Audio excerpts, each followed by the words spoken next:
দিনাজপুরের হিলিতে হাকিমপুর নারী উদ্যোক্তা ফোরামের সদস্য সাথী আক্তারের সাথী ফ্যাশন হাউসের শুভ উদ্বোধন করা হয়েছে।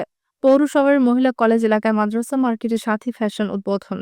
এ সময় উপস্থিত ছিলেন হাকিমপুর প্রেস ক্লাবের সাধারণ সম্পাদক আনোয়ার হোসেন বুলু, হাকিমপুর নারী উদ্যোক্তা ফোরামের সভাপতি রোমেনা আক্তার মনি ও সাধারণ সম্পাদক হামিদা আক্তার ডালিল, দোলা আনসারী, শাপলা শারমিন সহ আরো অনেকে।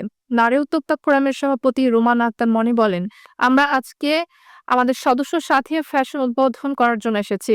তার স্বামী একজন সাংবাদিক। তার যথেষ্ট সাপোর্ট আছে, এতে আমি খুশি এবং সাথীর কালেকশন আমার খুব পছন্দ। সাধারণ সম্পাদক হামিদ আক্তার ডালিম বলেন, মানুষের একটা ভুল ধারণা আছে যে মেয়েরা কিছু পারে না, শুধু রান্নাবান্না ও ঘর বাড়ি সাজগোজ করতে পারে। এখান থেকে আমাদের বাহির হয়ে আসতে হবে। সাথী তার মেধা কাজে লাগিয়ে প্রতি মাসে এখান থেকে ১০-২০ হাজার টাকা উপার্জন করতে পারবে।